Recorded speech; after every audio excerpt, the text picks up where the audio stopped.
Bismillahirrahmanirrahim. Daun salam limau berduri, yang menjawab salam saya doakan banyak rezeki, amin.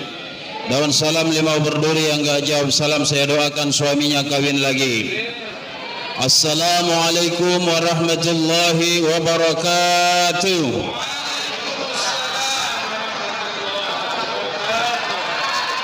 Hamdan wa syukran lillah, summa salata wa salaman ala rasulillah alladzi la nabiyya ba'dah. Faqala Allah ta'ala fi kitabihil karim, bismillahirrahmanirrahim, wa man nu'ammirhu nunakkishu fil khalqi afala ya'qilun. Sadaqallahul azim. Yang saya muliakan Ketua BKM, yang saya muliakan ayahandaku, ibundaku, dan yang kami sayangi anak-anak kami penerus bangsa dan agama, dan yang insya Allah yang akan membahagiakan kedua orang tua baik dunia maupun akhirat, amin. Bersyukur kita ibunda ayahandaku kepada Allah lewat ucapan alhamdulillah. Insya Allah sisa umur yang kita jalani ini akan barokah. Harta yang kita infakkan, yang kita sedekahkan akan jadi amal ibadah. Kemudian rezeki yang kita terima dari Allah insya Allah akan bertambah. Sesuai janji Allah, la in syakartum la azidannakum. Jika kalian bersyukur maka niscaya aku akan menambah. Selawat dan salam kepada junjungan alam Nabi besar Muhammad sallallahu alaihi wasallam. Mari kita memperbanyak selawat dengan harapan kita termasuk golongan pengikut Nabi Muhammad yang mendapat syafaat nanti di hari kiamat. Yakin dan percayalah bahwa ayahandaku, ibundaku, orang-orang yang banyak berselawat itu akan selamat baik dunia ini bahkan akhirat nanti, bahkan sampai nanti hari kiamat. Mudah-mudahan kita semua yang hadir ini mendapat syafaat atas izin Allah, amin ya rabbal alamin. Ibundaku, ayahandaku yang saya muliakan dan insya Allah dimuliakan oleh Allah. Ada pepatah bahasa Mandailing, mendokon nagi mengajari, tapi mengingatkan saja. Saya bukan mengajari tapi mengingatkan saja, Bu. Karena apa? Kita sudah tahunya semua, cuman kadang-kadang malas. Kan begitunya. Kenapa enggak sholat kau deh? Oh, agak malas kurasa sakojap lagi lah. Kan begitu. Mengingatkan saja, bukan mengajari. Ibundaku, ayahandaku, di bulan Ramadan ini, di mana-mana, di masjid mana di kota Medan ini, sebelum dia sholat tarawih ada namanya pengajian, tausiah. Ini ngaji bareng, ya, ngaji bersama-sama. Ya, ngaji ini Pak ibundaku itu diambil dari bahasa Jawa. Di dalam kamus bahasa Jawa, ngaji ini diambil daripada nganya dari kalimat songo, nga, songo. Kemudian jinya itu diambil dari siji. Jadi songo artinya berapa, Bu? 9. Berarti ada 9 lubang yang ada dalam diri kita ini harus dingajikan. Mari Bu kita hitung sama-sama. 2 lubang hidung, 2 lubang telinga, 2 lubang mata, 1 lubang mulut, 2 lubang pintu depan, pintu belakang. Berapa totalnya? 9. Mulut mengajikan supaya enggak mencakapi orang, memfitnah orang, mengejek orang. Telinga mengajikan supaya enggak apa? Supaya enggak suka mendengarkan gosip. Kadang-kadang enggak ibu dipanggil suaminya, "Deh, sini deh," enggak dengar. Lah, begini orang leher suaminya. "Deh," enggak dengar. Cuman kalau mendengar suara gosip berbisik saja pun, apa cerita kalian? Apa? Kan begitunya. Dingajikan, pintu depan dingajikan, laki-laki jangan kencing berdiri, ya. Boleh kencing berdiri, boleh angkat kakinya sebelah. Ya, ngajikan harus istinja, masuk kamar mandi jangan dindingnya yang disemprot. Jongkok. Ya, istinja pintu belakang gitu juga. Ya, ngajikan juga. Istinjanya yang benar, jangan asal gosok saja enggak bersih. Kalau bisa dimasukkan sedikit ke cincinnya sebegini. Supaya apa? Supaya angin itu tak sumbat dia. Ya, maka kadang-kadang ada orang kena angin duduk begitu, angin itu payah keluar. Kenapa? Berkerak di dalam. Jadi kalau udah 9 lubang ini dingajikan Pak, maka insya Allah lempang urusan kita menuju yang siji. Siapa ikut yang siji? Allah. Alhamdulillah ibu-ibu di sini semua, ibu-ibu pengajiannya nih, nampak mukanya baik-baik semua ini. Bapak-bapaknya apalagi. Oh, tidak terlawan Masjid Al-Ikhlas ini luar biasa. Itu tidak lain tidak bukan adalah kerjasama dari pihak BKM dan masyarakat yang lainnya. Lalu apa pembahasan kita malam ini? Enggak panjang-panjang. Ya Bu ya, enggak panjang-panjang karena target jam 9 sudah selesai kita sholat tarawih. Iya. Betul. Oh, ibu ni munda cepat saja. Saya Bu biasa supir lintas saya ALS 23 rakaat saya tiap malam mengisi. Alhamdulillah aku tanya Ustaz ini tadi sebolas katanya. Enggak apa-apa lah aku panjangkan sedikit ceramahnya ya Bu ya. Di dalam surah Yasin Bu, ayahandaku, kita kadang sering malam Jumat baca Yasin. Yuk kita sama-sama perhatikan ayat itu. Apa kata Allah? Wa man nu'ammiruhu nunakkishu fil khalqi afala ya'qilun. Artinya apa? Siapa-siapa yang dipanjangkan umurnya, maka dia akan dikembalikan seperti kejadiannya, yaitu ketika anak-anak. Afala ta'qilun. Apakah tidak berakal kalian? Apakah tidak berfikir kalian? Lalu kenapa dijadikan seperti anak-anak kembali? Yuk kita perhatikan anak-anak ini. Ada beberapa pelajaran yang dapat kita ambil. Kita perhatikan sama-sama. Yang pertama adalah, dulu Pak, ibunda ketika kita sekolah, diumumkan kepala sekolah, anak-anakku, hari ini kita cepat pulang karena guru-guru pada rapat. Mendengar cepat pulang dulu Pak, sekolah senang enggak? Senang, apalagi setelahnya itu belajar matematika. Tak jumpa matematika bertambah senang. Senang pulang cepat. Kemudian mak ayah kita dulu, anakku sayangku, hari ini nanti lebaran ini kita mau di tempat nenek kau di kampung. Biar kau tengok nanti berapa luas sawit di kampung nenek kau tu, walaupun tak punya nenek kau. Senang awak, karena mau pulang kampung kan begitu. Senang. Tapi timbul pertanyaan ayahandaku, kenapa ketika kita bercerita pulang kepada Allah takut? Takut enggak Bapak? Ibu takut enggak pulang kepada Allah? Inna lillahi wa inna ilaihi raji'un. Kita itu dari Allah kembali kepada Allah. Kita pulang kampung senang, mudik lebaran senang, pulang kepada Allah kenapa enggak senang? Takut. Kenapa takut? Jawabannya adalah tak ada amal ibadah. Makanya takut kita. Ibu, ayahandaku, dunia ini perumpamaan seperti perantauan. Ada dua orang anak Deli Serdang. Ku bilanglah dulu karena saya berada di Deli Serdang hari ini. Nanti ku bilang anak kota Medan terlalu membanggakan kota Medan. Bukan apa-apa kali yang ada di kota Medan sana. Ada dua anak Deli Serdang, kita buat namanya Hasan dan Husin. Mudah-mudahan tak ada namanya Hasan dan Husin di sini. Agak-agak takut juga pulang nanti. Hasan ibu bekerja di Korea Selatan dengan gaji 50 juta kontrak 5 tahun. Husin pun begitu juga. Pendek cerita, Hasan bekerja, setiap dia gajian 50 juta, dia kirimkan kepada emaknya separuh daripada gajinya. Sudahlah hampir kontrak habis, tinggal 1 bulan lagi. Sang ibu mengirim surat kepada anaknya, wahai Hasan anakku sayang, ibu sangat rindu kepadamu, melihat wajah dan senyumanmu, candamu ketika dekat dengan ibu. Ibu sangat rindu. Sudah hampir 5 tahun kita, wahai anakku, tak berjumpa. Itu lembaran surat pertama.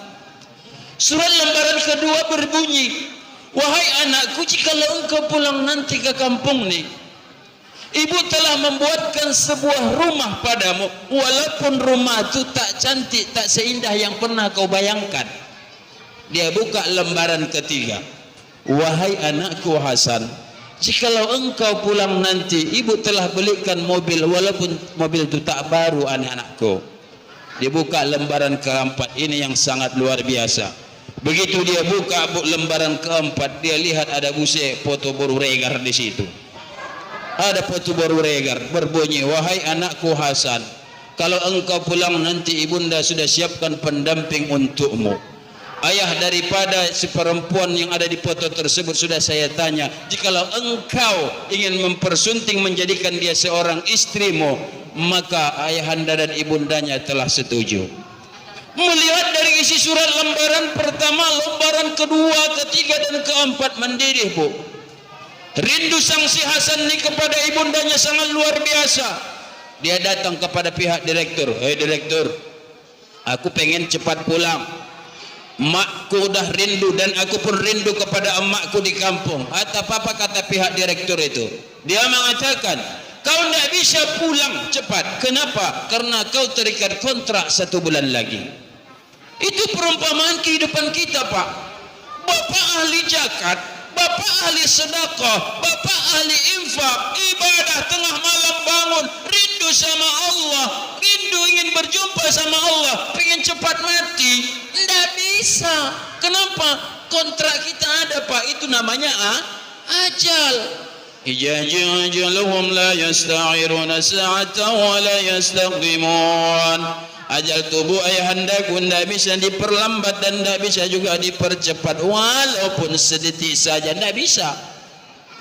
Datanglah pula si Husin, dikirim suratlah dari emaknya. Kisi suratnya apa yang berbunyi seperti ini: wahai Husin, jikalau engkau pulang nanti wahai anakku, hajat kau kubuat, hajat kau kubuat, kugimbal. Kenapa? Kontrak 5 tahun, gaji 50 juta, begitu gajian habis. Begitu juga lah kita, Pak. Dikasih umur panjang, rezeki banyak, harta ada, kebun ada, tak ingat berinfak, tidak mati, baru datang sama Allah. Ya Allah, panjangkan umurku dari korah. Ya Allah, panjangkan umurku, ya Allah. Datang Allah tu malu mahu nomor kata semua ni bahri. Pandai kali kau bercakap begitu. Waktu sehat kau ada hartamu, tak ingat kau. Udah mau dikorah, tidak bisa. Kontrakmu cuma tinggal 1 bulan lagi. Pergunakan, Pak, hidup ni, Pak. Sebelum kontrak kita masing-masing berakhir, mati itu pasti datang. Mati itu pasti datang. Enggak usah tunggu-tunggu. Banyak aja amal ibadah. Enggak pun ditunggu, datang tuh. Ya, kematian tuh enggak pun kita tunggu, Pak, datang. Siap-siapkan aja amal ibadah. Berjikir-jikir Ramadan nih. Impak tuh berlomba-lomba, Bapak. Berlomba-lomba ibu. Bapak jangan kalah. Bapak aja yang menyetel tuh. Ibu mau berimpak kasih 10.000. Bapak 20. Jadi kalau 20 semuanya ini ibu 10.000, tetap menangnya Bapak. Akan begitunya. Karena Bapak apa? Bapak Menteri Pertahanan. Mempertahankan uang itu supaya ada. Ibu ini Menteri Pariwisata. Kalau udah ada duitnya berjalan-jalan. Tidak percaya, tengoklah nanti. Keluar THR, udahlah berjalan aja, beli baju baru. Yang kedua, apa yang dapat kita ambil pelajaran dari anak-anak ini? Yang kedua adalah perhatikan, Bu, anak-anak ini di sekeliling kita. Dulu pun kita begitu juga.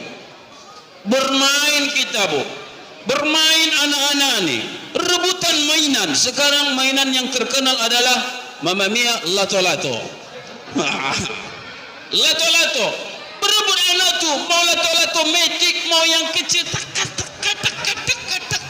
Aku terus terang tak pandai aku. Kalau anak awak, pandai dia, lihat, Bu. Awak yang ada apanya pun nggak tahu awak. Berebut anak-anak itu gara-gara mainan. Bertumbuh, pupak, menangis, menjerit, ngadu sana maknya. Mak, aku ditumbuk sini, mak, aku ditumbuk sini, ngadu. Setengah jam kemudian apa yang terjadi? Main lagi. Betul enggak? Betul? Lalu kenapa bapak-bapak sekarang payah kali memaafkan kesalahan tetangganya? Kenapa ibu sulit sekali memaafkan kesalahan bapak itu? Sekalinya dia selingkuh, sampai seumur hidup ibu nggak maafkan dia. Kita harus saling memaafkan. Beda pendapat tuh, Pak, wajar. Cara orang berjemaah begini, ada cara ibadahnya begini, beda, tidak apa-apa. Kenapa? Karena kita pun diciptakan Allah dari yang berbeda, adab dan Hawa. Berbeda-beda, ada suku Jawa, suku Batak, Karo, beda-beda. Intinya adalah inna akramakum indallahi atqakum. Takwa kita yang membedakan. Di hari tua ini kadang-kadang, Pak, enggak usah di sini lah, di kota Medan lah. Kalau dari Sedang enggak ada itu. Di tempat kami sana begitu. Gara-gara salah sikit, sampai mati pun kau tak akan kumaafkan, ya Allah. Ibu sudah maafkan Bapak? Udah minta maaf sama Bapak? Kadang-kadang, Pak, saya singgung itu malam sholat tarawih pertama. Sibuk punggahan ini. Pada masjid kita malam ini mengadakan punggahan. Punggahan tu Pak, memaafkanlah sesama jemaah. Saya yakin di sini sudah saling memaafkan. Begitu kutanya, ibu sudah minta maaf sama bapak? Belum, katanya. Sama tetangga minta maaf, sama yang lain minta maaf, sama suaminya enggak minta maaf. Itu kan luar biasa bini kayak gitu. Bu, tahu enggak kenapa Nabi Muhammad itu di Isra Mi'rajkan? Salah satunya adalah meninggalnya Siti Khadijah, istri yang dicintainya. Bahkan ketika Siti Khadijah meninggal dunia, Rasulullah hidup bersama Aisyah. Rasulullah itu, Bu, semasa hidup Siti Khadijah, Rasulullah itu enggak pernah nikah. Tetapi ketika telah meninggal Siti Khadijah, barulah Rasulullah sallallahu alaihi wasallam menikah. Ketika dia menikah sama Siti Aisyah, hidup bersama Aisyah, sering dia banggakan Siti Khadijah. Aisyah bertanya, apa kelebihan Siti Khadijah itu wahai suamiku ya Rasulullah? Apa kata Rasulullah? Kau dan Siti Khadijah tak bisa dibandingkan. Apa kelebihannya?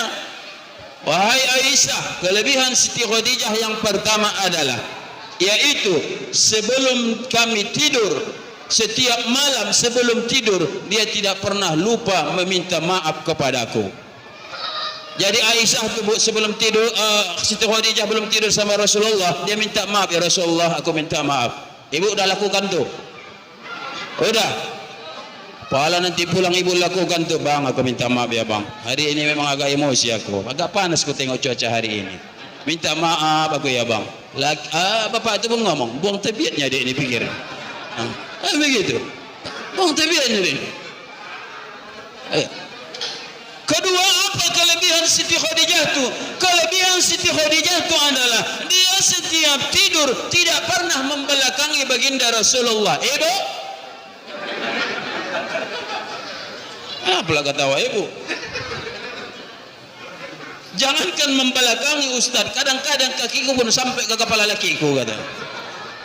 Kenapa? Lasak kali tidur. Dan yang ketiga, apa kelebihan Siti Khadijah itu? Kelebihan Siti Khadijah itu, Bu, dia pemalu. Ketika Siti Khadijah itu sakit, dia panggil anaknya Fatimah, wahai Fatimah, jikalau aku nanti meninggal dunia, pintakan kepada ayahmu, pintakan serban yang dia biasa pakai menerima wahyu itu dijadikan sebagai daripada kain kafanku. Bayangkan, Bu, Rasulullah itu suaminya, dia suruh anaknya yang meminta. Siti Khadijah itu pemalu, ibu. Pemalu juga, ya. Tempat kami sananya enggak pemalu, tapi malu-maluin. Bang, minta uang belanja, dipinta sama orang rame. Lah kita ada duit, ada pun kadang uang-uang batunya 100.000 enggak bisa dipecahkan. Kenapa? Pinjaman dari kantor supaya ada pegangan. Iya, kata lakinya dari, bang, kan buat malu bini kayak gitu. Tapi kalau di sini alhamdulillah baik-baik semuanya ini. Jadi, Bu, kalau sudah baik kita sama laki, hajaplah ibu malam nih. Kenapa begitu? Sekali ini aku masuk. Tidak ada masalah sama aku itu. Bapak ini agak aman, lorong ni kubela malam nih, kan begitu.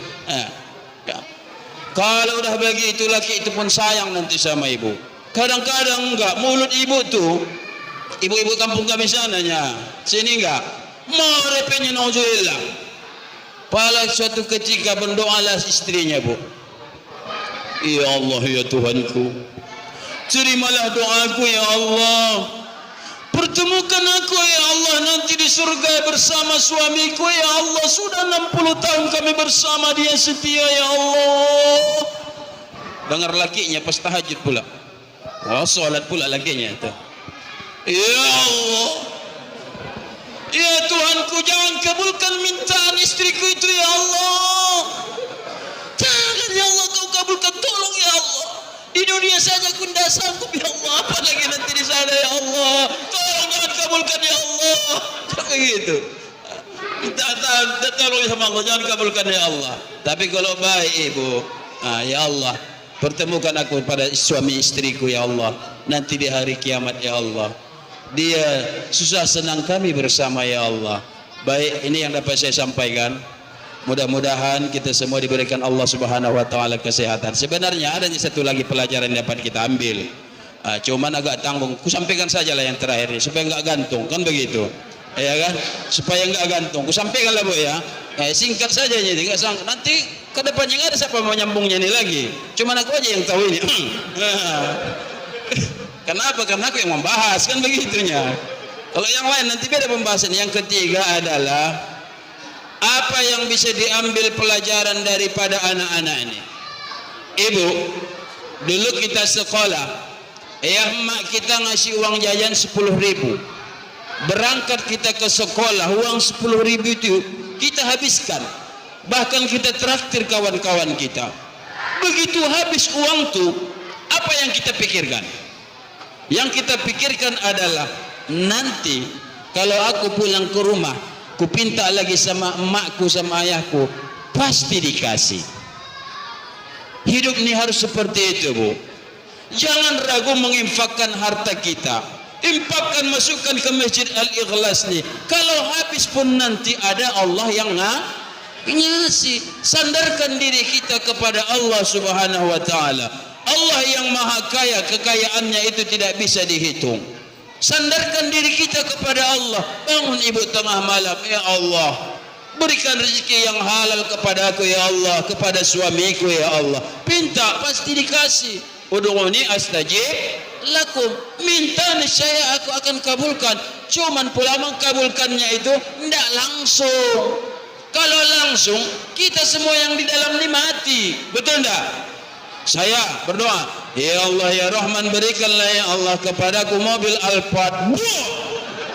Jatuh sama aku Alphard, mati. Kalau bapak ini minta ALS, apa enggak semuanya ini mati?